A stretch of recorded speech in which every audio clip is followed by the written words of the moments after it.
Bem-vindo, pessoal, a esse episódio, O Próximo Passo, o único podcast que te leva do absoluto qualquer estado que você esteja à sua melhor versão. E hoje a gente veio falar sobre doenças psicossomáticas. E já para a gente poder startar o tema, é, vamos começar com a definição, né, Tiago, do que é doenças psicossomáticas de uma forma geral e acessível ao público que esteja nos assistindo. Concorda com essa pergunta para a gente poder largar? Concordo, vamos embora. Tudo bem, né, Felipe? Vamos lá, mais um passo aí nessa nossa jornada, nessa nossa trilha. Doenças psicossomáticas, o tema é bom, né? É, é uma das coisas que eu mais tratei no consultório. Por quê? A gente vai ver aqui, provavelmente, ao longo da nossa conversa, você vai trazer algumas perguntas em relação, né, à psicoterapia, em relação à hipnose, mas já fica aí até como um spoiler. É uma das doenças do tipo de doença que a psicoterapia mais pode colaborar. Por quê? Doenças psicossomáticas vão para a definição, né? São condições médicas reais. Então, a dor é real, o sofrimento é real, a doença é real. Só que tem base em fatores emocionais e psicológicos. Por exemplo, o estresse, por exemplo, a ansiedade, a depressão. Então, é assim, psicossomática, né? Se a gente quebrar a própria palavra, a gente tem duas palavras, psico e soma. Psico é a mente, soma é o corpo. Então, são condições médicas, são doenças, são comorbidades que começam na mente e se manifestam no corpo.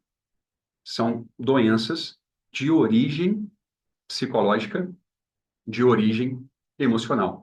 Então, obviamente, a psicoterapia e todas as técnicas práticas que envolvem a mente são extremamente eficientes e muito importantes de serem incluídas no tratamento de doenças psicossomáticas. Resumindo a sua pergunta, para poder ficar fácil para a Yaya fazer aquele corte que a gente gosta tanto, doenças psicossomáticas são doenças que têm a origem no psico, na mente, e se manifestam no soma, no corpo. Não, perfeito, Tiago. Eu acho que vai ficar maravilhoso. E vamos de história? Ora, Me conta uma história que para você foi marcante de um paciente que chegou com uma doença psicossomática, o que que era, quais são os sintomas que ele tinha, né? Como que manifestava no corpo e qual que foi o desfecho. perfeito. Cara, aí eu tenho caso aqui para a gente ficar até amanhã contando causo. E na maior parte deles, com um ótimo final, final feliz. Mas tem um caso muito emblemático que marcou pela intensidade da história como um todo, né? Isso já deve ter, sei lá, 2018, provavelmente, 18 no máximo 2019. Uma moça vem até o meu consultório para poder fazer, uma avaliação gratuita. Ela estava em flaglares, ela estava destroçada, destruída. Normalmente, as pessoas que têm psicossomáticas, doenças psicossomáticas, elas demoram muito para conseguir um diagnóstico preciso. Então, é um sofrimento, cara. São, às vezes, anos indo ao médico, saindo de especialista em especialista, quase sempre com diagnósticos dos mais diversos, que vão sendo testados e testados e testados e cai, e aí vai para um outro caminho e cai também, e aí fica essa confusão. Anos sentindo dores, médico não consegue identificar uma origem física do problema, então tenta vários tipos de medicamento, vários tipos de tratamento, sem muito resultado, ou resultados pontuais no início, mas que depois se perdem. Então, geralmente, os pacientes que vêm até a hipnose, principalmente, com um quadro de psicossomática, eles já tentaram de tudo. Então, foi assim que começou o assunto. Tiago, eu já tentei de tudo e tem anos que eu sofro de dores. No caso, o diagnóstico era fibromialgia, que é uma das principais doenças psicossomáticas. O paciente ele apresenta quadro grave de dores, dores físicas juntas, musculares, enfim. E no caso dessa paciente especificamente, ela é cabeleireira. Então, ela dizia que já estava pensando em se aposentar, porque ela começava a pentear e fazer as escovas, os penteados nos pacientes, e a escova ia caindo, a tesoura ia caindo, o secador de cabelo ela não conseguia muitas vezes segurar. Então, ela começava a tratar o cabelo ali das clientes dela, e no final estava cheio de pente, escova e equipamentos assim no chão, porque ela deixava cair, pegava outro, deixava cair de dor, de dor. E a gente começou a conversar. Nós falamos recentemente sobre espiritualidade, né? Era uma cliente que trouxe uma espiritualidade muito forte. E ela disse para mim que, apesar de todos os diagnósticos e tentativas médicas e terapias, vamos dizer, clássicas, que ela já tinha tentado sem muito resultado, que ela achava que isso tinha a ver com vidas passadas. E aí, ô Felipe, fica aí meu convite da gente falar sobre terapia de vidas passadas em um podcast específico que a gente tem pano para manga, hein? Pode ser um dos nossos próximos passos aí, falar sobre terapia de vida passada, que E inclusive tem esse embasamento tema, científico. eu ia falar isso. Ele é muito interessante. Ele tem uma vertente que defende ele, tem estudo, tem base científica. Sim. Eu acho que vai ser maravilhoso, hein? Trazer isso nos próximos dias. Vamos incluir, vamos incluir. Vamos pro próximo? Espera aí. Não, eu digo, vamos pro próximo passo esse tema, vidas Bora, passadas? bora, que desafio dado, desafio aceito, vamos fazer. Então fechou, a gente já tem o próximo episódio, vidas passadas. Ó, quem Boa. pegou nesse momento sabe o que é. Quem não pegou, só vendo o próximo passo. É isso aí. Ela veio com essa carga de espiritualidade, de religião e tudo mais, dizendo para mim que achava que esse problema dela era em vidas passadas. O que que eu disse para ela? Pode ser. Cara, tem uma coisa que eu aprendi e eu nunca esqueci desse comentário, que, salvo engano, foi o Fred Jacquin, um dos grandes nomes da hipnose do mundo. Ele é britânico. E a gente conversando numa mesa de boteco, melhor lugar que tem para conversar com essas pessoas geniais.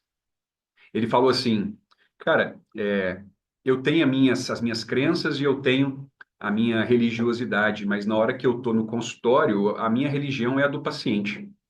E, cara, isso é muito verdade. Não que eu tenha que abrir mão da minha espiritualidade, das minhas crenças e da minha religião para tratar alguém, claro que não. Mas se um paciente traz para mim uma fala dessa, e eu acho que esse meu problema tem a ver com vidas passadas.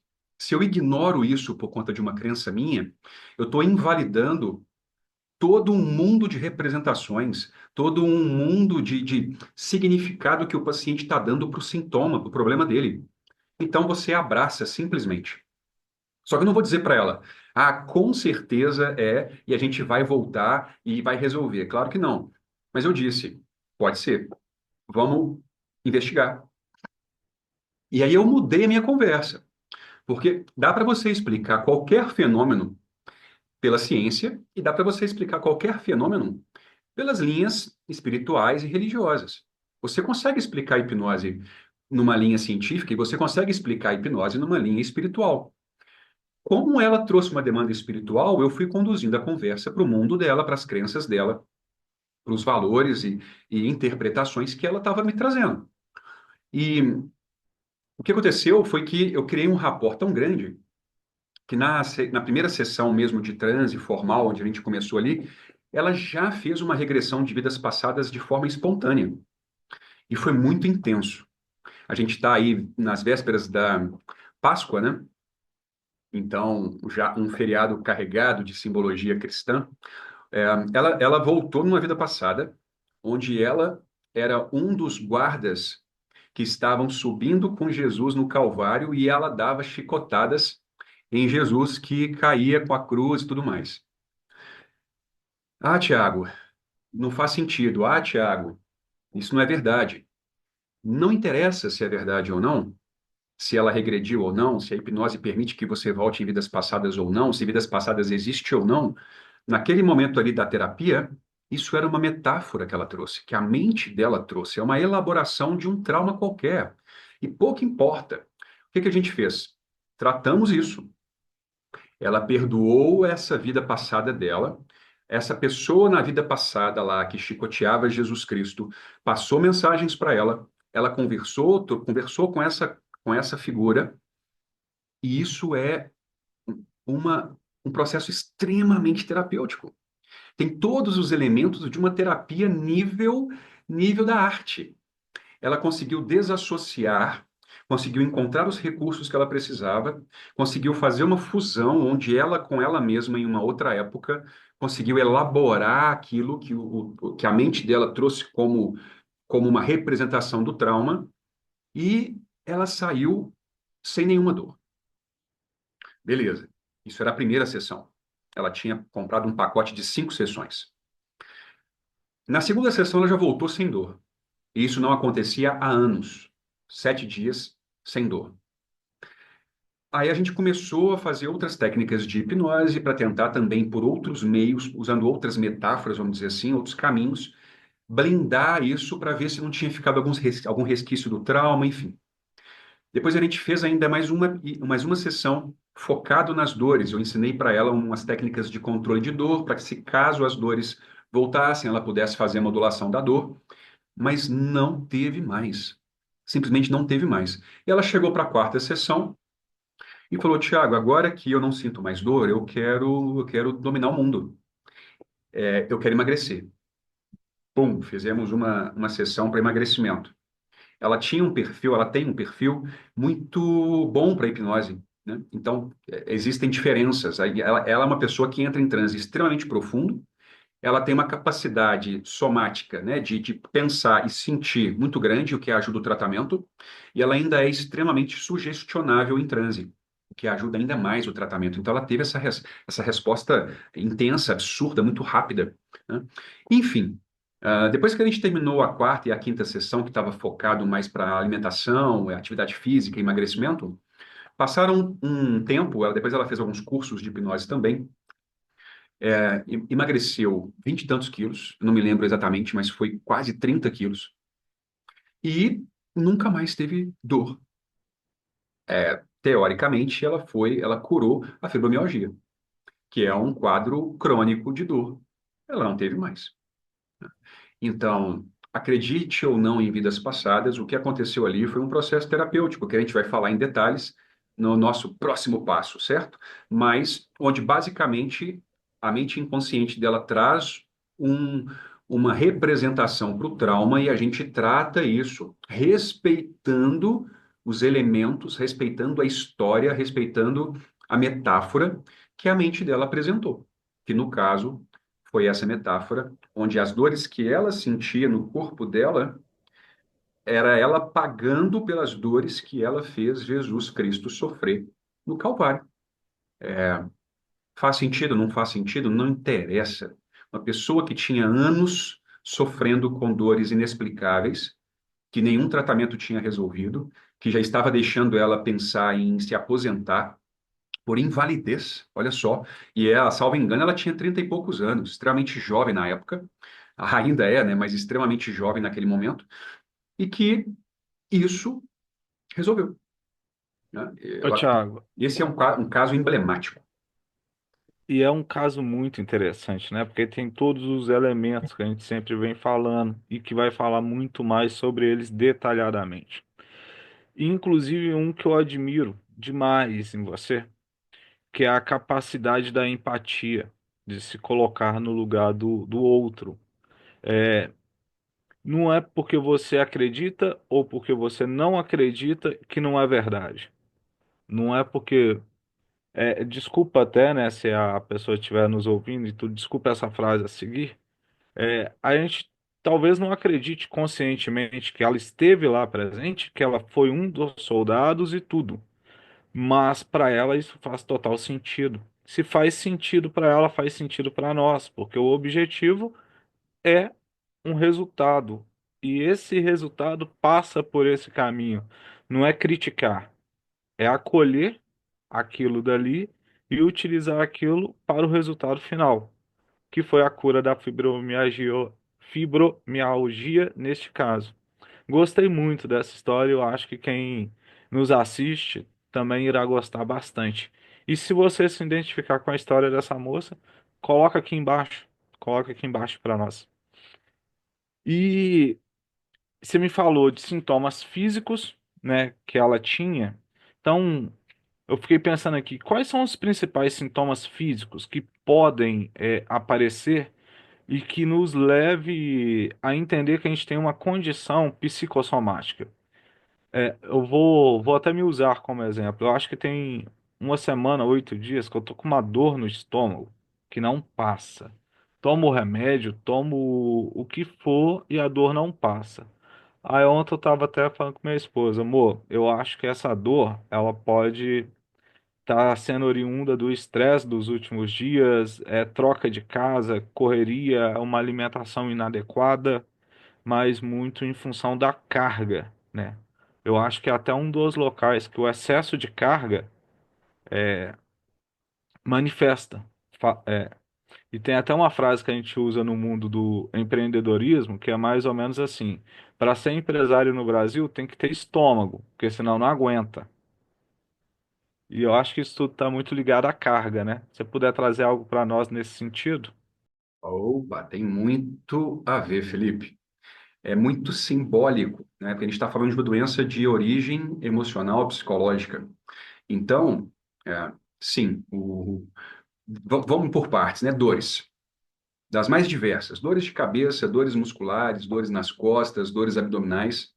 Dor é um dos principais sintomas ah, de que a gente está sentindo algo ou se punindo por algo, né? Se você pegar ali ah, essa coisa do autoflagelo, da religião, da penitência, do faquir, né, que inclusive é um dos caminhos da iluminação, a dor, suportar a dor, conseguir se aplicar dor, se penitenciar através da dor, é uma das formas de maior agressão assim, ao corpo, né? Então, uma simbologia muito forte nas doenças psicossomáticas é isso, dor. São dores reais, são dores reais, mas que a origem não pode ser identificada pelos exames que a gente tem hoje na ciência, porque o fundo é emocional, o fundo é psicológico. Mas não é uma dor inventada, não é uma dor da cabeça da pessoa, é uma dor física real. Além disso, problemas cardiovasculares. Olha só a simbologia do coração em relação às nossas emoções, certo? É onde simbolicamente a gente processa todas as nossas principais emoções no coração. Então, também um dos órgãos que mais sofre, mais comum de receber sintomas nas doenças psicossomáticas é todo o nosso aparato cardiovascular. Além disso, problemas respiratórios. A respiração é, é algo que nos conecta. O mesmo ar que Jesus Cristo respirou é o ar que você respira hoje. O mesmo ar que eu estou respirando aqui é o ar que você está respirando aí na sua casa. E é o ar que o pessoal lá do outro lado do planeta, na Indonésia, na Ásia, está respirando. O ar nos conecta. E o ar tem uma questão muito forte, simbólica, sobre controle emocional. Eu acabei de gravar essa semana um curso de breathwork, de respiração. E é incrível como a gente consegue alterar nossos estados só através da respiração. Então, é simbólico também os principais sintomas das psicossomáticas terem a ver com problemas respiratórios. Problema de pele é o maior órgão do corpo humano e é o órgão que limita, né, o nosso corpo. São as nossas fronteiras, né? É o que me separa de uma outra pessoa, que me separa de você. Então, simbolicamente também, a pele tem muito a ver com o self, tem muito a ver com a imagem que eu tenho, emocional e psicológica. Então, também a pele é extremamente afetada quando a gente fala de doenças psicossomáticas. E uma fadiga generalizada, que tem a ver com um cansaço persistente e inexplicável, energia vital. Se a gente está emocionalmente desequilibrado, a nossa energia ela é impactada imediatamente. Então, se a gente pegar a simbologia das doenças, e a doença psicossomática ela é simbólica, porque ela começa na mente e nas emoções e no psicológico, a gente tem, coincidentemente ou não, como principais partes do corpo que sofrem com isso. O intestino, onde a gente digere nossas emoções, o coração, onde a gente sente, a parte cardiorrespiratória, né? Então, e a pele? É incrível isso, né? E excelente pergunta, cara. Isso mostra como que a nossa mente e o nosso corpo está conectado e como é importante a gente entender a parte psicológica e emocional quando a gente está falando de doenças psicossomáticas. Ô, Thiago, você tá, você tá fazendo com que eu fique tentado ali fazer um convite. Mas vamos embora. Você falou aí agora, né, da parte física e muita gente que está nos assistindo deve estar pensando assim, não, esses caras é doido, isso aí não tem nada a ver. Tem base científica para demonstrar a relação da doença psicossomática com o corpo, essa conexão. Existem estudos por trás, o que que a gente pode falar para os ateus, digamos assim, né? As pessoas que estão nos ouvindo, já logo de cara, já quebrar essa resistência. Sim, hoje em dia a ciência já entende a doença psicossomática, já classifica, estão nos principais órgãos internacionais reguladores da saúde no mundo inteiro. É, e sim, né? É, não dá para negar a conexão corpo e mente. Não dá. Simplesmente seria. Quer dizer, dá, né? Porque tem gente que diz que a Terra é plana nos dias de hoje, então dá para negar qualquer coisa que você queira negar. E tá tudo certo, se você é terraplanista. Se você quiser negar também as psicossomáticas, tá tudo certo. Mas existem relações, por exemplo, o sistema nervoso autônomo. É o sistema que regula as funções involuntárias do nosso corpo. Existe uma relação direta entre estado emocional e sistema nervoso, autônomo principalmente. E tem várias pesquisas, estudos que mostram que o estresse, por exemplo, é uma dessas coisas. Quando você está com o seu corpo sobrecarregado com emoções de estresse, você vai aumentar o seu cortisol e vai ativar o seu sistema nervoso autônomo, parasimpático, mantendo-se em constante alerta, como se você tivesse que enfrentar uma batalha a todo momento. Isso gera uma série de sobrecargas no seu sistema, no seu corpo. Sistema imunológico. Existe uma pesquisa recente que eu vi numa revista científica recentemente. Eu vou até resgatar essa para nossa próxima encontro da comunidade, porque eu quero falar sobre isso no nosso próximo encontro da comunidade, exclusivo para quem está na comunidade, que é o seguinte: quem fala das suas emoções, tem 30% a menos de chance de adoecer. Ou seja, quem não fala das emoções tem 30% a mais de chance de ter uma doença do que quem fala. Não falar das emoções, não viver, não olhar para as suas emoções, não falar disso, te faz adoecer mais. E tem a ver com essa questão se você é, aumenta o pico de cortisol do seu corpo, você pode ficar até 3 horas com uma redução drástica no seu sistema imunológico. Sentir uma raiva intensa pode te deixar até 3 horas com o sistema imunológico baixo, só por experimentar uma emoção intensa e não elaborar essa emoção, que é um jogo de palavras, né? Ah, Thiago, você não fica com raiva? Cara, eu não fico com raiva. Eu sinto a raiva, mas não fico com ela. Percebe a diferença? Sentir a raiva, mas não ficar com raiva. Sentir a alegria, mas não ficar com alegria também não, porque as emoções são ondas. Você precisa deixar a onda passar, porque nada é para sempre. Nem a tristeza, nem a alegria, nem a raiva, nada, nada, nada. Então, sinta as emoções, mas não fique com as emoções. Legal isso, né? É bem interessante, né? Porque uma das emoções que geralmente queremos estar com elas o dia inteiro é a felicidade. E é uma emoção perigosa também, né? Toda emoção que você fica preso nela é perigoso, porque é ilusório, porque não é real. E porque, se não é real e a gente busca, é uma ilusão. Né? Então, viver feliz o tempo todo é uma ilusão. E isso pode estar escondendo algo. Viver triste o tempo todo pode estar escondendo algo. Viver com raiva o tempo todo pode estar escondendo algo. Sinta as emoções, não fique preso nas emoções. Ô, Thiago, boa. E quando que uma emoção, no seu ponto de vista, e em tudo aquilo que você já estudou, tudo que você tem de acesso e que as pesquisas que você faz, quando que uma emoção, tal como a raiva, a alegria, a tristeza, ela deixa de ser simplesmente uma emoção e ela passa a desencadear doenças? Ah, cara, uma linha, cravar uma linha é, é impossível. Por quê? Ah, quando a Mas eu gente. digo assim, tem algum ponto de virada para a gente poder prestar atenção? Tipo, pô, eu tô ficando muito triste, eu tô passando o mês inteiro triste, eu tô há 90 dias e eu não consigo me sentir feliz. Ah, há anos atrás eu conseguia. Por exemplo, chegava no final de semana, eu ia pro shopping, tomava um sanduíche, comia um sanduíche, né? Eu tomava um milkshake ali e aquilo para mim me dava uma felicidade. Hoje nem isso eu consigo sentir. A tabela FIP. Ah, de novo, hein? Tem muito a ver com isso que você deu a resposta nesse exemplo aí. É, ah, tem uma semana que eu tô triste. Ah, tem meses que eu tô triste. Cara, tem anos que eu tô triste. Então, né, a frequência que isso vem acontecendo, eu não consigo encontrar felicidade em mais nada do que eu faço.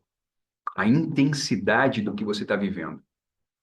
Cara, eu já estou destruindo os meus relacionamentos. Eu não consigo me relacionar com minha esposa. Eu não, meu relacionamento com os meus filhos tá horrível. Eu estou tendo prejuízos no trabalho. Então, prejuízo. Frequência, intensidade e o prejuízo que isso está causando para mim. Se isso é momentâneo, pode ser algo que precisa só de um ajuste. Se isso já está há muito tempo, numa intensidade que está te limitando e causando prejuízos aí em todas as áreas da sua vida, precisa parar agora urgente e olhar para isso. Como o exemplo que eu te dei, a moça estava querendo aposentar porque ela não conseguia mais trabalhar, porque o casamento dela estava acabando, porque a relação com os filhos estava horrível, porque a relação com ela mesma estava horrível. Então, frequência, intensidade e o prejuízo que isso está te causando. Avalia isso. E não é normal ficar preso em emoção nenhuma. Se você é o que está feliz o tempo todo, 24 horas por dia, tem alguma coisa errada. Eu não estou querendo estraga prazer, não, né? Mas isso não é normal, percebe? Não é normal. E do mesmo jeito que não é normal você viver triste 24 horas por dia, 7 dias por semana, meses ou anos. Isso não é normal. Então, vai muito disso. Frequência, intensidade, prejuízo. É, e esse tópico também tá lá na comunidade, né? É outro interessante para a gente debater mais profundamente lá depois. E condições médicas mais frequentes, assim, tá.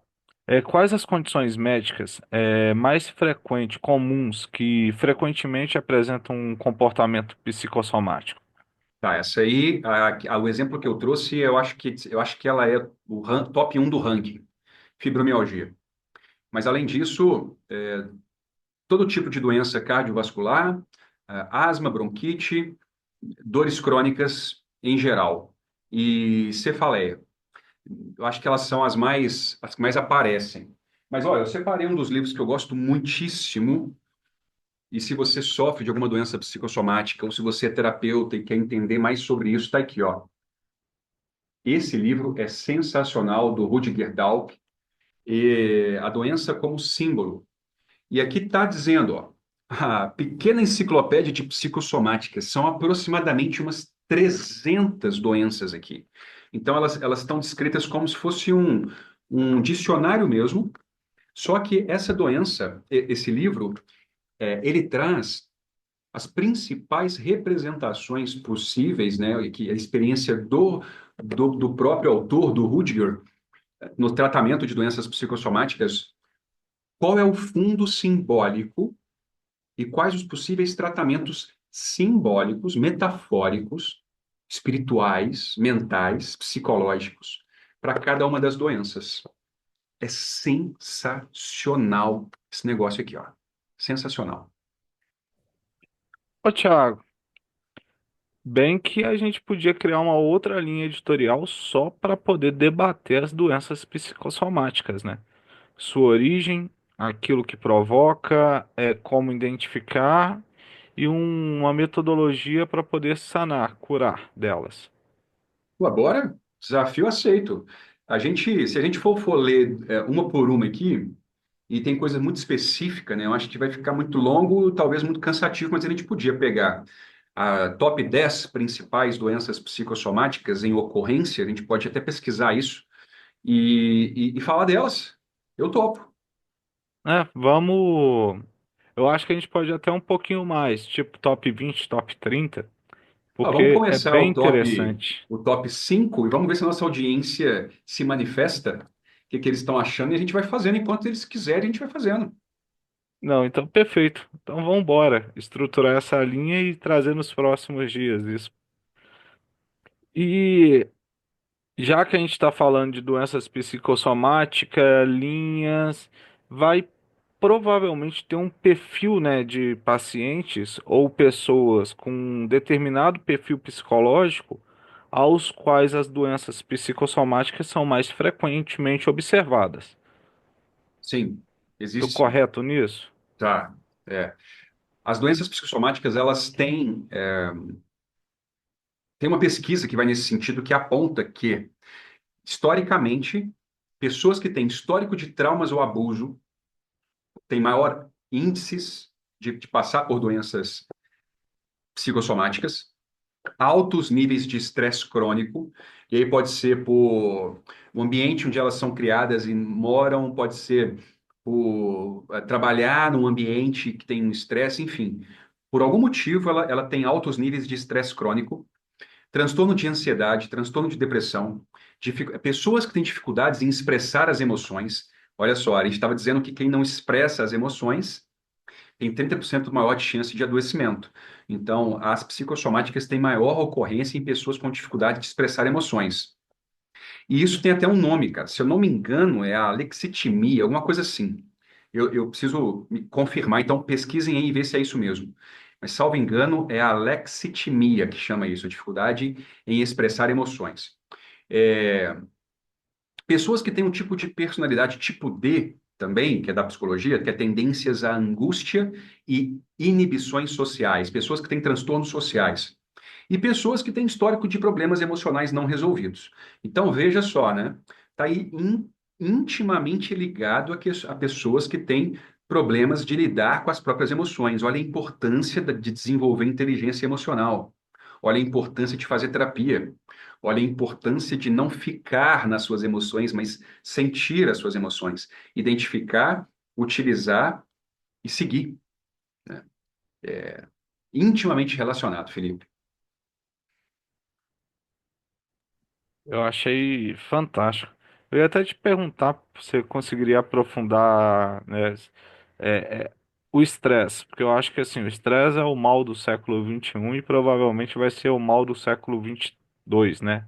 E os traumas emocionais, é, elas contribuem e elas ajudam no desenvolvimento. Mas você consegue detalhar um pouco mais, talvez pegando só esses dois como exemplo? É o estresse e qual mais? Traumas emocionais. Ah, claro. Sim, cara. Se a gente for pegar pela ótica assim das tópicas de Freud, quando a gente fala de consciente, inconsciente, subconsciente, etc., os traumas eles vão gerando uma certa tensão psíquica no nosso inconsciente. E aí é uma coisa meio paradoxal. Por quê? Existe um mecanismo que chama recalque. Nossa mente ela meio que impede a gente de acessar os traumas. A gente esquece, a gente distorce, a gente não consegue acessar o conteúdo do trauma. E isso gera tensão. E essa tensão precisa sair de algum jeito. Já que a gente não pode acessar o conteúdo do trauma, o que que acontece? A gente consegue aliviar um pouco dessa tensão sonhando. Ou a gente sonha uma coisa muito maluca que nem a gente sabe explicar, e aí nós estamos deixando sair um pouco desse conteúdo do trauma de forma distorcida. Ou às vezes a gente acorda e fala assim, nossa, eu sonhei com... E aí o sonho desaparece, a gente literalmente esquece o sonho que sonhou. Também é uma outra forma de você acessar esse conteúdo. Além disso, a gente tem uma forma de acessar o conteúdo que é através do sintoma. Então, os nossos sintomas, pensa uma pessoa que tem fibromialgia, a dor, às vezes incapacitante, ela está protegendo essa pessoa. Porque se ela acessa o conteúdo do trauma, a estrutura psíquica dela não dá conta. Simplesmente não dá conta de acessar. Então, através da dor, ela está, do jeito dela, direcionando o trauma para outros meios. Não é nem ressignificando, né? Porque o ressignificar é que vai resolver.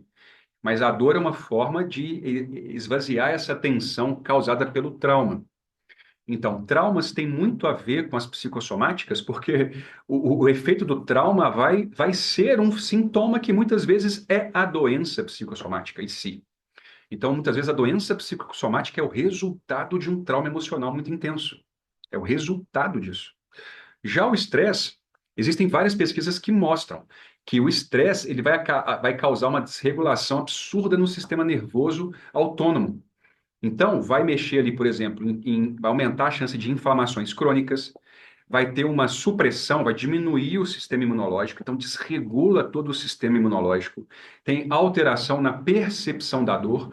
Então, a dor, que talvez o sinal de dor seja uma dor no nível 3 em 10, a percepção que a pessoa vai ter é 10 em 10.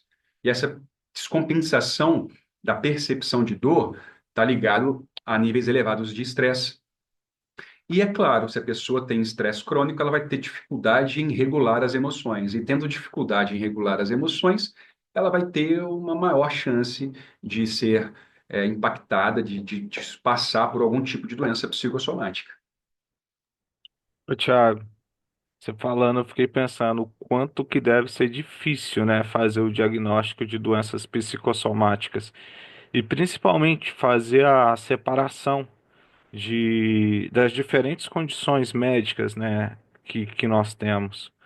Com certeza. O, bom, o que que você pode trazer para a nossa audiência para que ela consiga identificar? Com toda certeza, tem pessoas aqui também que exercem a medicina. Como a gente consegue separar isso de condições médicas?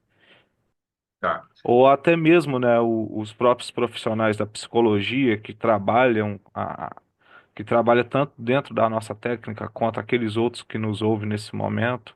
Como que a gente consegue fazer isso? Quais são os principais desafios no diagnóstico de doenças psicossomáticas e como diferenciar de outras condições médicas? certo. Primeiro, beba água. Eu acho que não falei isso hoje ainda. Já bebi água várias vezes, mas não falei isso aí. Beber água ajuda com doenças psicossomáticas, sabe? Hidrata a mente. Já é um começo. Manter essa máquina aqui lubrificada. As dificuldades do diagnóstico envolvem, primeiro, diferenciar, né, os sintomas de causas orgânicas, né? Porque quando você tem uma doença qualquer, sei lá, você tem uma doença nos rins, você vai lá, faz um exame de imagem e vê lá no rim um problema. Quando você tem um problema de dor por causa de uma hérnia de disco, você vai lá, identifica a hérnia, está vendo lá a causa. Quando você tem uma dor, quando você tem um problema de causa de fundo emocional, é muito complicado ver isso. Você não vê isso. Não tem um exame de imagem que vai ver o fundo emocional que causa a doença psicossomática.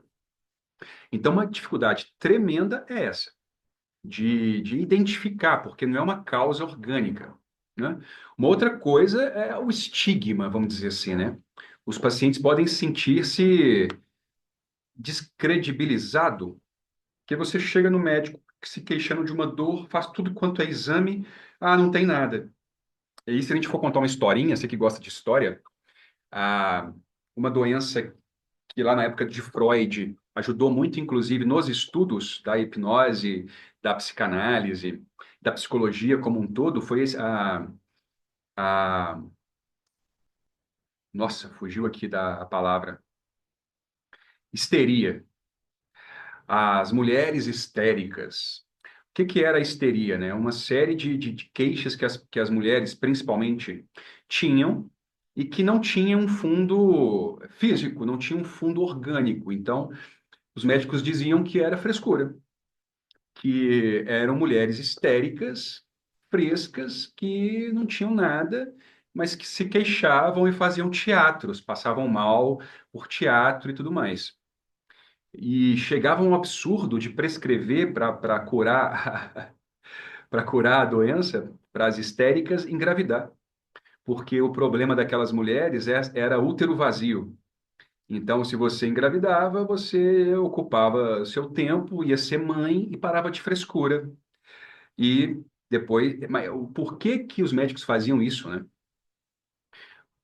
Primeiro, porque a maior parte das histéricas eram mulheres. Numa sociedade machista, é muito fácil ignorar a figura feminina. Se os homens tivessem muita histeria, provavelmente eles teriam estudado isso mais a sério.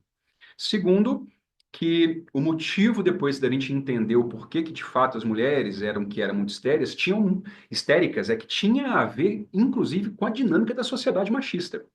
Por isso era que era muito mais as mulheres que sofriam por isso.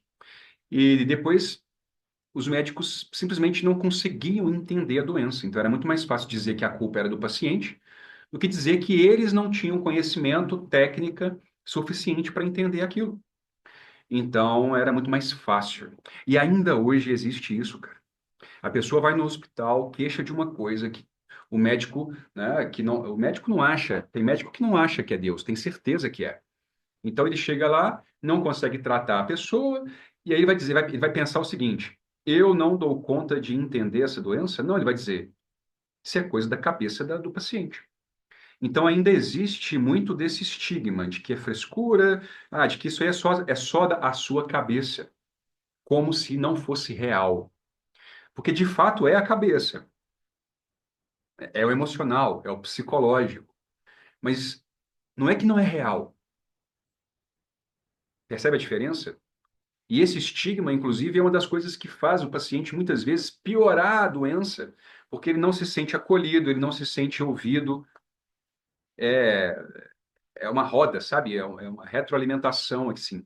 A falta, esse estigma acaba aumentando as dores, o sofrimento emocional do paciente, que acaba aumentando os sintomas, e aí vai uma coisa aumentando a outra. E existe, é claro, a complexidade mesmo da relação corpo e mente. É muito, muito difícil determinar o quanto os fatores psicológicos estão contribuindo para os sintomas. O quanto é o fator psicológico, o quanto é o corpo, é muito difícil separar isso. E a ciência moderna, maravilhosa, que bom que evoluiu tanto, que bom que tem remédio, que bom que tem, né, cirurgias, que bom que tem todo esse aparato tecnológico na ciência moderna, mas para que ela evoluísse tanto, o que aconteceu é que a gente compartimentizou, tornou-se muito não sei nem falar essa palavra. A gente separou de, Compartimentizada.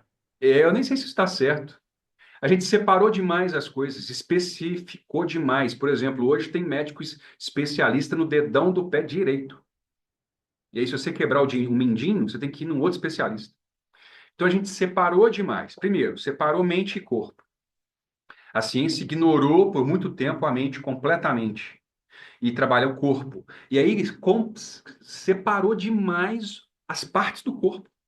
Se você for na medicina oriental, e hoje estão descobrindo coisas maravilhosas hoje que a medicina oriental já sabe há milênios, ela não separa. Ela não separa corpo e mente e ela não separa o corpo. Tanto que existe, por exemplo, a reflexologia. Você pega a sola do seu pé, você tem pontos ali que impactam em todos os órgãos do seu corpo. Você pega a orelha, tem pontos aqui que vão impactar todos os órgãos do seu corpo. Você pega a acupuntura, né? Tá tudo conectado. A gente precisou separar para evoluir, mas agora eu acho que a gente precisa evoluir no unir tudo isso, entender as relações e não separar. Ô, Thiago, isso é interessante, entender as relações e não separar. Baseado nisso, como o histórico de vida do paciente e as suas experiências emocionais são consideradas no processo do diagnóstico? Cara, muitas vezes nem são, né? Mas deveria, com certeza. Porque se a gente está dizendo de algo que não tem uma origem orgânica, e sim emocional, a gente tem que entender a construção cognitiva e psicológica dessa pessoa. E isso está intimamente ligado ao histórico, né? A história de vida, principalmente a infância, os traumas, os eventos da infância, os traumas e os eventos da vida adulta. Para entender os níveis de estresse que essa pessoa passou ou passa, é muito importante entender os ambientes que ela se relaciona, as relações que ela tem, os relacionamentos interpessoais, né? O histórico de transtornos até mentais, porque às vezes os médicos eles ignoram o quadro de histórico de transtorno mental e a pessoa ela já tem outros vários casos e é ignorado na hora de cravar um diagnóstico. E para entender se a pessoa ela tem dificuldade em expressar e regular as emoções, é impossível fazer isso se você tira essa pessoa e tira ela do contexto social e que ela vive. E, de novo, tem muito a ver com a origem. Porque se a pessoa ela tem um problema na coluna, você não precisa perguntar como é que é a relação dela com a mãe dela. Você leva ela para fazer uma tomografia, um raio-x, você vê lá a hérnia, você opera a hérnia, pronto, e acabou. Agora, se a dor é de fundo emocional, como que você pega a pessoa e tira ela do contexto social que ela está? Que aí é aquelas coisas que a gente vê muito. O médico, ele te recebe, aí ele psicografa uma receita, nem olha para sua cara, não te pergunta absolutamente nada, te entrega um papel. Toma isso aí. E isso até funcionaria se as questões fossem orgânicas. Mas para as questões psicológicas e emocionais, não é nem que não funciona, atrapalha. Atrapalha. Quem estiver vendo a gente aí agora, certeza que vocês já passaram por dois tipos de atendimento médico. Já foi num médico que não olha para sua cara, não te faz nenhuma pergunta, psicografa uma receita, te entrega um papel e você fica 1 hora e meia na recepção esperando e ele te atende em 5 minutos. Qual a sensação que você teve no atendimento desse? Qual a credibilidade que você deu para aquele papel que o médico te entregou? E existe também, você já deve ter passado por isso, aquele médico que você vai que a pessoa senta e te pergunta como é que você está, e olha para você, e não escreve nada. Olha para você e conversa, e te ouve, escuta. Aí, pega lá, olha o coração, afere a pressão, olha lá o seu olho, o ouvido, não sei o quê. Ele toca em você, ele te trata como uma pessoa que está ali na frente dele. E aí ele explora, ele vê os exames anteriores, e aí ele te pergunta como é que você está? Não é? E como é que está o seu coração? Não, como é que estão as coisas, como é que está a vida? E aí você conversa e tal, não sei o quê. Aí no final ele fala assim, ô, maravilha, então, pega esse aqui, toma esse remédio aqui e tal, não sei o quê, te entrega uma receita. É outra coisa. Infelizmente, a primeira reação é assim, caramba, é de estranhamento, né? Que você está tão acostumado com um tratamento frio e impessoal que você estranha. Você fala, pô, legal, devia ser o normal. E o Ô, Thiago, seguinte, você me fez. só Desculpa concluir ter. aqui, durante 2018, eu acho, eu fiz um trabalho muito interessante lá na Faculdade de Medicina da UFMG. Tudo começou por causa de um aluno, que hoje, obviamente, já é médico formado e um baita de um médico, Yuri Machado, um desses que, sabe, que te trata como gente. E ele, um aluno prodígio na faculdade, a gente fez vários ensaios ali de pesquisas e tudo mais. E uma das coisas que a gente conversava muito era como que criar rapport entre o médico e o paciente melhora, inclusive, o resultado do remédio que você prescreve. Sabe por quê? Efeito placebo. Anota aí, Felipe, que vai ser mais um tema para a gente falar num dos nossos próximos passos. Efeito placebo é incrível. E o que que é isso, né? 30% da melhora quando você toma um remédio, ou quando você toma um passe, ou quando você vai ser benzido, ou quando você joga cartas, ou qualquer coisa. 30% é você acreditar que aquilo vai dar certo. Como é que você acredita num médico que não olha para sua cara na hora de prescrever um remédio? Então, criar rapport aumenta a chance do remédio químico, né, que você prescreveu funcionar. Só porque você olhou para a cara do seu paciente, conversou, entendeu e demonstrou que você estava interessado na pessoa e não na doença da pessoa. Eu ia te contar como é que isso é interessante. Porque assim, eu acho que quase todo mundo que nos ouve sabe que eu sou pai fresco.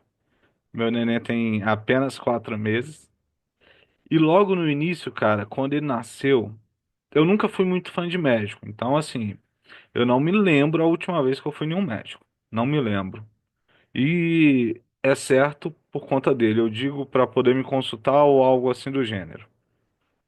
Mas a minha esposa adora um médico. Ela vai em médico para tudo. Ela a- foi tirar a cutícula, sangrou, ela vai no médico. Mas enfim, a gente procurando um pediatra pro nosso nenê. Passamos no primeiro, passamos no segundo, não gostamos. Fomos pro terceiro, não gostamos. E a gente tem Unimed. Então, marcando ali insistentemente, troca de pediatra, passa em uma clínica, passa por outra. E nada, nada, nada de se identificar. Virar e falar assim, pô, eu confio no que esse médico tá falando. Eu mudei, a gente voltou para Belo Horizonte, mas morando em Sete Lagoas, um final de semana qualquer, o nosso neném passa mal. E a gente lá não é ruim, mas tem uma infra um pouco menor.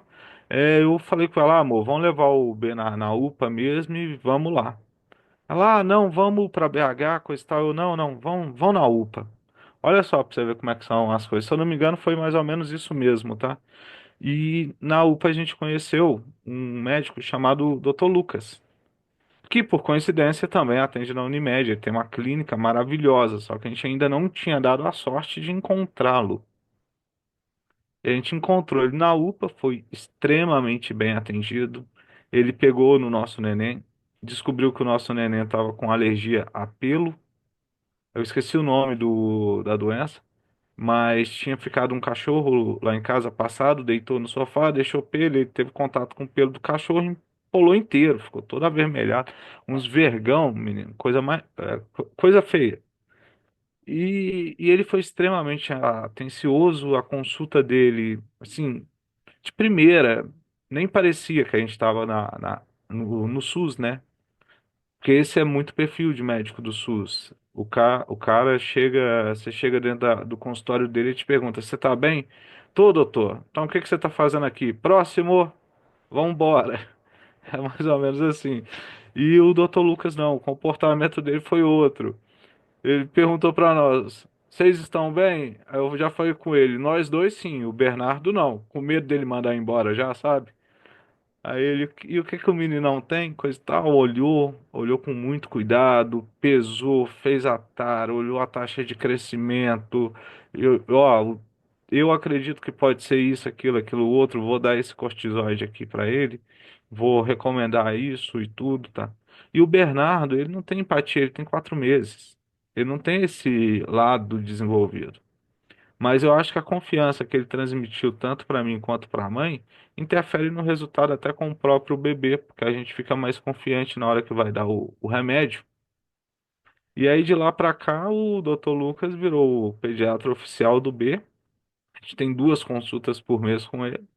De 15 em 15 dias estamos com ele lá. Ele, nossa, vocês não vão me largar mais, não? É de mês em mês. Não, doutor, a gente gosta tanto de você que a gente vem de 15 em 15. Muito bom, é isso mesmo, é bem isso. Vocês tiveram muita É, sorte, né? Deveria é, ser o com, normal, como eu disse, mas a gente se espanta quando isso acontece. né, com toda certeza deveria ser o normal e infelizmente não é. E aí, Thiago, pensando em tudo isso, em todo esse contexto, que deveria, cara, e não é. E qual que é o papel da psicoterapia no tratamento de doenças psicossomáticas? E quais são as abordagens mais eficazes? Porque quando a gente está pensando nisso, pensando no cara que nos atende, que transcreve ali a receita, ele não está fazendo esse papel, né? Ele não está procurando uma abordagem eficaz, ele não está procurando nada, é só toma aqui o que a indústria disse que funciona, leva e tenta a sorte em casa. Mas no consultório geralmente não, a gente tem um arsenal de ferramentas muito grande, tenta entender o paciente, tenta entender o histórico de vida, aquilo que faz sentido para ele ou não faz, e adaptar a solução àquilo que ele traz de arquétipos, aquilo que ele traz de importante na vida dele. E dentro de tudo isso, o que que você acha que se enquadra muito bem? Cara, a psicoterapia, papel fundamental no tratamento de doenças psicossomáticas. Se você quer ir na origem, não vai ter outro caminho que não inclua a psicoterapia. Porque a gente está dizendo de doença psicossomática, que a origem é mental, então você precisa trabalhar a mente. Então, a psicoterapia, ela vai ajudar, por exemplo, a identificar e processar as emoções reprimidas, ela vai te dar a habilidade de enfrentamento mesmo para lidar com o estresse, mudar padrões de pensamentos, de comportamentos distorcidos, negativos, melhorar a comunicação com você mesmo e a comunicação com os outros, que vai melhorar os relacionamentos e, é claro, vai te ajudar também, vai te dar mais inteligência emocional, a capacidade de identificar, gerir e utilizar as emoções suas e dos outros. Então, cara, se o nome da doença é psicossomática, tem duas coisas aí que fazem parte do processo. Se você não for para uma psicoterapia, você está desconsiderando o psico. E aí você vai tratar só o corpo. Você vai tratar sintoma o resto da vida, né? Uma coisa não elimina a outra. É complexo. Então, o tratamento é complexo. É, a psicoterapia ela precisa fazer parte do processo de tratamento. Não é a única, mas se não tiver ela, você não vai fazer um tratamento adequado, um tratamento completo. E sobre qual seria ou seriam as mais indicadas abordagens? Ô, Thiago, eu posso reformular essa parte da minha pergunta? Qual parte? Pode, a parte que É, você quiser. Reformule. tá bom, eu vou reformular essa parte, quais são as mais eficazes. A gente já bateu muito aqui, acredito que esse deve ser o quê? O nosso 10º episódio? Já tem isso tudo? Eu acho que já, hein? Senão Caramba, a a gente gente tá fala, hein? chegando. Fala, ô. Então a gente já falou. Quem já vem nos acompanhando já sabe que a gente gosta muito da linha do TCC, do Mindfulness, da hipnose, é, e da emoção, da meditação. E todas essas abordagens, elas são eficazes. Vai depender muito de quem está do outro lado. Isso no meu ponto de vista. Me corrija se eu estiver errado. Então, você consegue detalhar a aplicação das diversas abordagens que tem e qual seria um caso que funcionaria muito bem, o perfil da pessoa que funcionaria? Tipo assim, ó, Felipe, eu sei que você é uma pessoa que é extremamente racional, é, é pouco ligado à religiosidade, então eu acredito. Pessoal, desculpa, tivemos um pequeno problema aqui no sinal da internet. Sabe qual que é a nossa filosofia, né? Primeiro você faz, depois você melhora. Então tá aí um ponto de atenção, redundância no sinal de internet. Boa. Ô, Thiago, e continuando na elaboração da pergunta, a gente já sabe dessas técnicas, já sabe, já falamos, né, abertamente delas. Você consegue definir para nós o perfil mais ou menos da pessoa e o que que você acredita que funcionaria para ela? O que que você usaria? Igual eu estava me dando como exemplo. Eu não tenho uma base religiosa muito forte. Então, de Uhum, repente, uma abordagem religiosa para mim não seja tão boa, mas eu sou extremamente racional. A outra paciente sua, ela já tem uma base religiosa muito grande. O uhum, menininho de 8 anos nem se fala, né? Então, a gente consegue exemplificar, sei lá, em 10 minutos diversos aspectos e algumas técnicas que funcionaria super bem. Eu sei, na minha opinião, a hipnose vai liderar, porque ela trata sem o viés do nosso consciente, né? Ela consegue, na minha opinião, ela é a que consegue ir mais fundo na origem. indiferente do quanto essa origem te cause de dor. Com toda certeza, o seu subconsciente não é bobo, ele não vai deixar você sentir toda a dor que tem relacionada àquele trauma, mas você pode chegar lá. Talvez não em uma única sessão, mas em algumas. E agora eu deixo com o especialista. Já falei demais, minha pergunta foi longa. Eu vou responder aqui, ô Felipe, vai parecer arrogância, mas não é não. A, a hipnose, ela não tem diferença nenhuma em relação às outras técnicas. Não é a técnica, mas é o profissional. A hipnose que eu faço, sim. Eu já falei essa estatística aqui, mas 30% do processo de cura num processo psicoterapêutico, num processo psicoterapêutico qualquer, 30% tem a ver com a abordagem. Casar o perfil do cliente com a abordagem. Todo o resto é a relação entre terapeuta e paciente. Então, não é a técnica, é o terapeuta. Você precisa achar um terapeuta bom. E o terapeuta bom, ele pode ser hipnólogo, ele pode ser da TCC, ele pode ser psicanalista, ele pode ser qualquer coisa.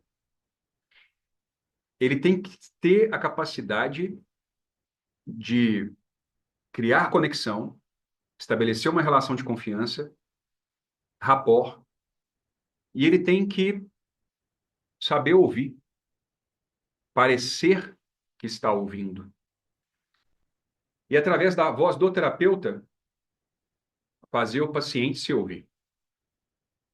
E isso, meu jovem, tem nada a ver com a técnica.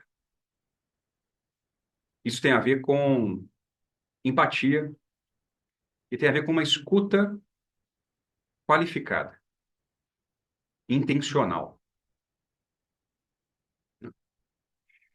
É, mas eu vou tentar responder você, tá? Vou dizendo o seguinte: vale muito mais um profissional que sabe ouvir do que um profissional que tem PhD em sei lá o quê. Como diz o grande Lacan, não, foi Jung.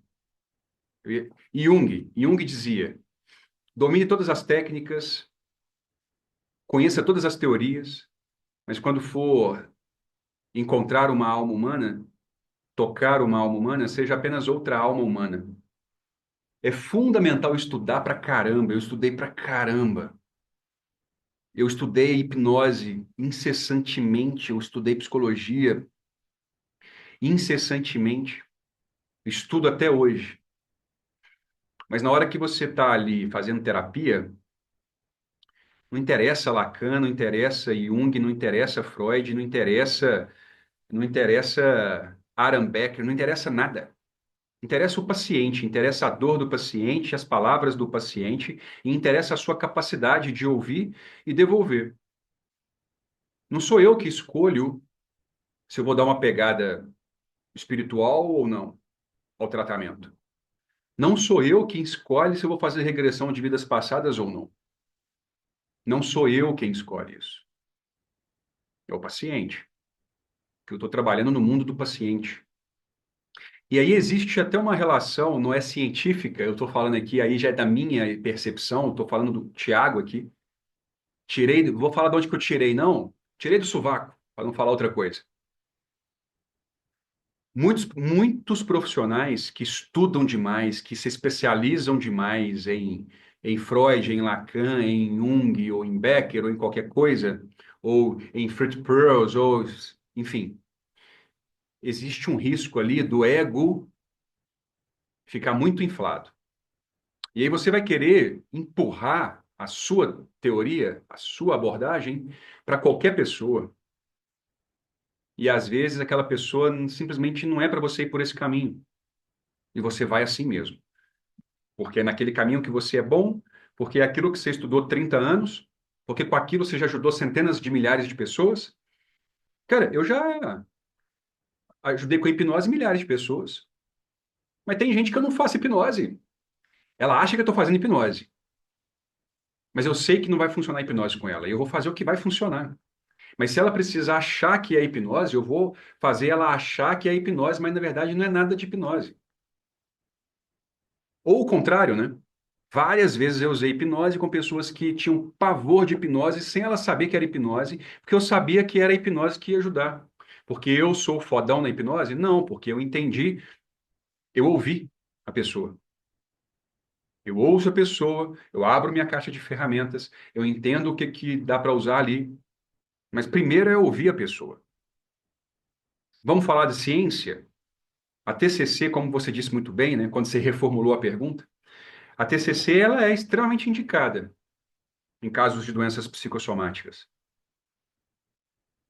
Mas eu não acho que existe uma que é melhor do que a outra.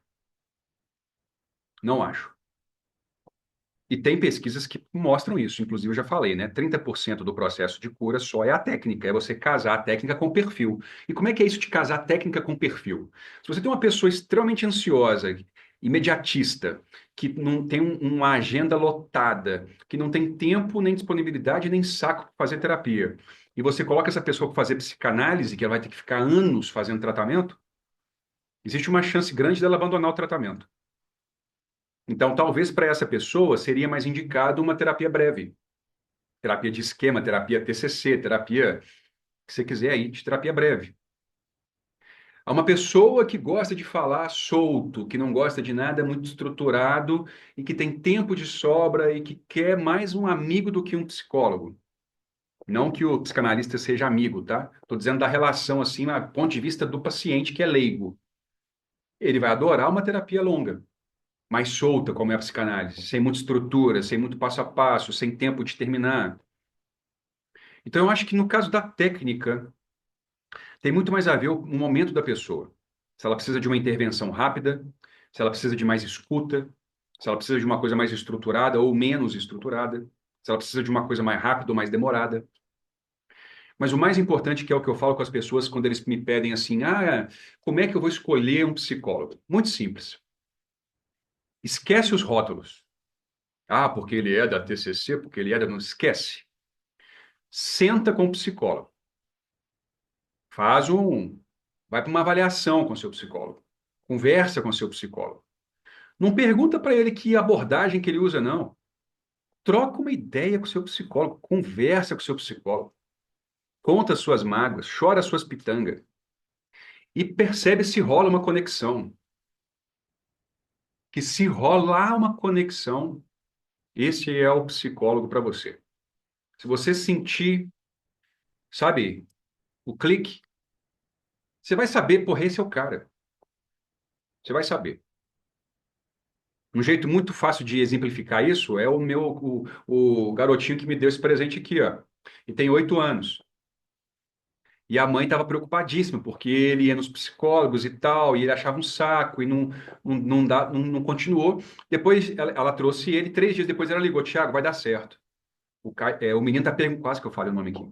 O menino está perguntando aqui que dia que ele vai voltar, porque ele gostou demais de ir aí. Sabia que ia dar certo. É porque eu sou foda? Não, porque rolou. Não depende só do terapeuta, porque é a conexão entre duas pessoas, então não depende do terapeuta só. Depende também. É o matching. Então você tem que procurar um match. Na hora que deu match, é isso aí. Conexão é a base de qualquer relacionamento, né? Se você está em um ambiente de trabalho que você não se conecta com esse relacionamento, vai dar ruim. Se você qualquer coisa que você vai fazer na vida, se não se conectar, vai dar ruim. Não, não vai sair coisas boas dali. Nem tem como. O relacionamento já não é bom. E, Thiago, como os profissionais de saúde, de modo geral, podem melhorar a comunicação com os pacientes e garantir um tratamento mais eficaz? Se os profissionais da área da saúde querem melhorar a comunicação com o paciente, melhore o ouvido, melhore a escuta, porque não se trata aqui de oratória, saca? Fazer um curso de oratória. Ah, porque aí eu vou dizer o que eu acho que o meu paciente quer ouvir, e eu vou usar uma dicção, e eu vou usar gatilhos mentais, nada disso. Não é esse tipo de comunicação. É uma comunicação genuína, uma comunicação que conecta. E para você se comunicar verdadeiramente, genuinamente, empatia, rapport, é ouvir, é ouvir. Fala menos e ouve mais. Eu não tenho mais o que falar para essa resposta, porque está incrível essa resposta que eu dei. Você quer melhorar a sua comunicação com o seu paciente nesse sentido de melhorar o tratamento, de criar conexão, de gerar rapport? Escute mais, fale menos e ouça de forma É isso, genuína. E se você for falar alguma coisa, faça perguntas para entender ainda mais daquela pessoa que está na sua frente. E ó, seus resultados vão melhorar demais. isso é fantástico mesmo. Isso é fantástico. E isso aí a gente pode estender até para outros profissionais, né? Não necessariamente só da saúde. Você É quer vender uma mais? resposta que serve para diversas áreas. Você quer vender mais? Ouça mais, faça perguntas. Você quer, você quer, sei lá, qualquer coisa. Qualquer coisa Ser um que é da melhor relação, marido? da interação humana, se você quer melhorar, ouça mais, faça perguntas. Dê menos Isso respostas. é. E aqui, para nós finalizar esse podcast, qual é a mensagem mais importante que você gostaria de deixar para quem está sofrendo de doenças psicossomáticas ou conhece alguém que esteja passando por isso? Bora lá. Ô, Thiago, e a gente está chegando no fim, né? O papo tá Já? bom, mas já. Já deu mais de uma hora, cara. Cara, eu vou te contar uma coisa. Vou contar para nossa audiência também, né? Vamos fazer essa fofoca.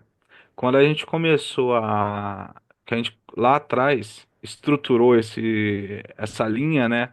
A gente vai fazer uma linha ali de 30 minutos, no máximo 40. Eu acho que não teve um episódio que foi menos de uma hora. O papo voa, a conversa flui assim, é fantástica. E se der, a gente vai para 3, 5 horas tranquilo. Eu acho que a gente consegue bater de sol a sol, só falando de um único tema, se aprofundando, refinando e se aprofundando e refinando. É fantástico. Eu tô ficando cada vez mais impressionado com o quanto a gente não conseguiu cumprir essa estrutura inicial de 30, 40 minutos e o quanto de informação a gente ainda não consegue passar nesse tempo. E já é um tempo elástico, 1h20, 1h30, 1h50. Teve um que a gente se aproximou de 2 horas e era para ser uma conversa de 30 minutos 40. Eu acho ótimo. Não sei se a audiência está gostando, está achando um saco, né? Tem isso também. A gente tem... Temos que mensurar depois. E se a gente prolongar mais, a gente vai bater 2 horas. Vamos para a Sabe o meu mensagem medo, ô final? Felipe? Na hora que você começar a vir presencialmente, que a gente for bater um papo e tomar um café aqui na mesa do podcast, aí nós estamos ferrados.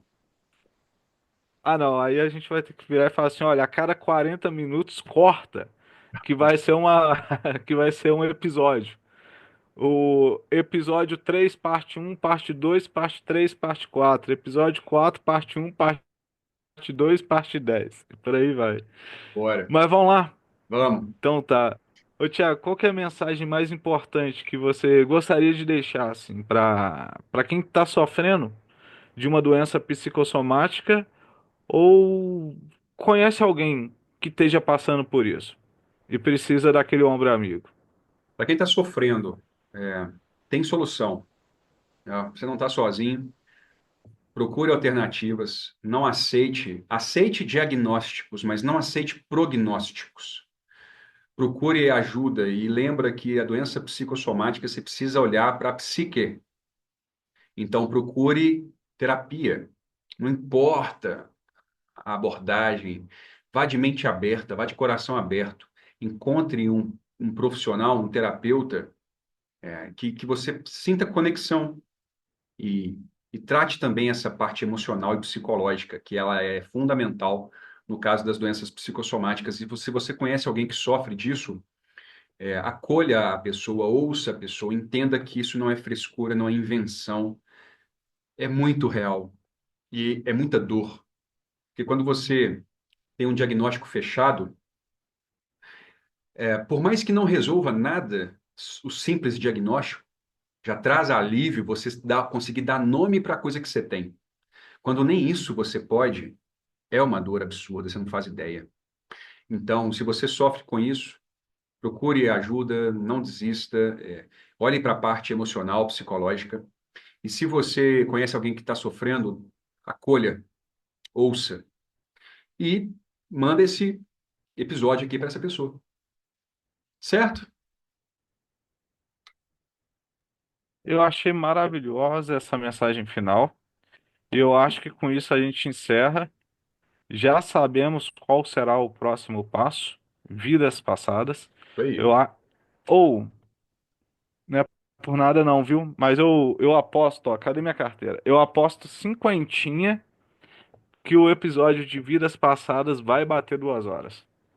Ah, Mesmo a gente querendo falar só 30, 40 minutos. se você não segurar a minha boca nesse aí, eu vou te falar que vai passar fácil. Pois é, mesmo a gente tendo a meta de 30, 40 minutos, eu acho que bate 2 horas. E não é de propósito, não, é porque a gente começa aqui, tem um reloginho aqui do lado que eu fico monitorando o tempo. E como que corta? Tá, tá no ápice, né? Como que corta? Como que corta? Eu acho que a gente vai ter que ir na nossa próxima sessão, não sessão de psicologia, né?